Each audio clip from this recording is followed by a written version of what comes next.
Hello everybody, Mike Maloney with the Veterans Memorial Park and Digital Library. Of course, we're still in Kansas City, Missouri at the VFW National Convention, and we have a very distinguished guest in front of us now. I saw her walking by and I just grabbed her.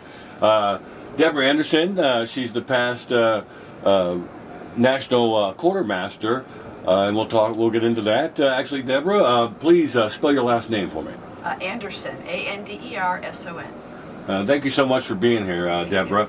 Please start by telling us where you grew up, where you come from, your parents, schooling, stuff like that. Okay.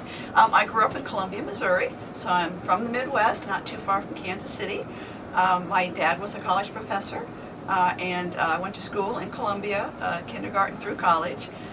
And my first introduction to the military was actually a year where he took sabbatical and taught for the Air Force overseas. And so I was in the 9th grade, and instead of going to school, I went to Europe. And I soaked in the European culture. We went to museums, we did traveling, we did homeschooling. Where in Europe did you live? I was in England for 6 months, Madrid, Spain for 3 months, and Germany for 3 months. Awesome. It was fabulous. And I said, what a lifestyle these military folks have. They get to travel and see the world and do interesting things. And so when it was time to go to college, I did ROTC. I did Army ROTC at the University of Missouri in Columbia. I was a cadet battalion commander, so I really was all in terms of being in the military. I went to airborne school back in 1979, when pretty much like a couple of years after they'd opened it to women. And in fact, when I went to school... Was that Bragg? Did you go to Bragg? Fort Benning, Georgia. Yeah, so a lot of things opened up for women in the 70s, the mid to late 70s. And so the opportunities in the Army were attracted to me. And so I had a good time at ROTC. I was commissioned when I graduated, second lieutenant in the Adjutant General Corps, which is Human Resources Personnel Administrative work. Spent 13 years in the Army. First assignment was Nuremberg, Germany. Nice. Really enjoyed. Yes, good place. Enjoyed my time in the military. Got out as a major, and I was married at the time. I'm married now to somebody that I met in the military, and he was retiring after 20 years. So rather than stay to 20 myself, I decided at that point I would get out and start a second career, and worked in a variety of businesses until I came back to the VFW. I really found a home here in the VFW because it's serving veterans, it's serving people who have served, and also using the skills that I had acquired both in the military as an officer and in my civilian business world in terms of financial management, civilian personnel management, and organizational activities. And so it was just a really good fit for me. And I spent 14 years working at the VFW National Staff. My last 5.5 as the Quartermaster General, which is a senior position on the leadership staff, and I was the first woman to hold that position.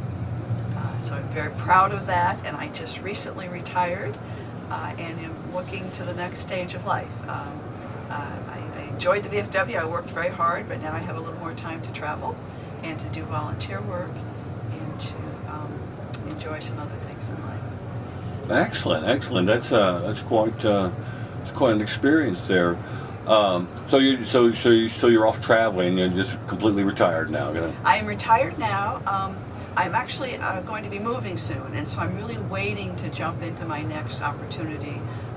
Once I'm moving back to Columbia, Missouri, I still have family in the area, and we've decided it's a nice community to retire in. So I will get involved once I'm settled. So right now it's really traveling and attending things like national conventions. Awesome. Yeah. Awesome. So you were staff of the VFW for several years before you were quartermaster, right? Yes. I was actually hired by the Quartermaster General, Larry Maher at the time, who was in my VFW post. I was just a post member.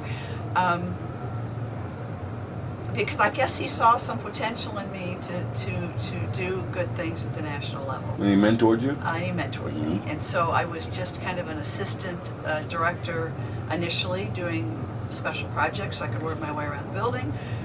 We have staff at 200 at the national headquarters, so it's a significant organization with a lot of different functions. And so that was the learning experience. Then I became the Human Resources Director, and then the Assistant Quartermaster General, and then the Quartermaster General, which is an elected position. So you have to campaign and you get selected by membership. Right. Right. And I'm sure you know they just nominated the first female commander. Yes. So you broke the ceiling. I the broke Quartermaster, the ceiling. she's going to break it. She's going to break it for Commander-in-Chief. Carol Whitmore is Yes. a good friend of mine, and I'm just so excited for her. She's breaking that ceiling for the VFW. There have been other veteran service organizations with women as commanders, but she is an excellent choice, and she'll be a really good commander-in-chief. All right, awesome. Well, thank you for talking to us. Would you like to share anything else, or you got any big events you want to plug, or anything like that? I did want to tell our audience that's listening, if you're in Kansas City right now, obviously the VFW headquarters is here. You should go check it out. If you haven't been there, you should go. Yes. Denny and I have been here before. We droned it and everything, you know. Yes, we did. Come visit your national headquarters in Kansas City. You will see the original citizen soldier statue there in our Centennial Plaza, which commemorates the 100th anniversary of the VFW. We've got the flagpoles there and some bronze plaques that are beautiful. Yeah. It's a nice building. The staff works there and in the Washington D.C. office. We have been there since I want to say the 1930s, and it's a great home for our headquarters, and I encourage you to come visit us.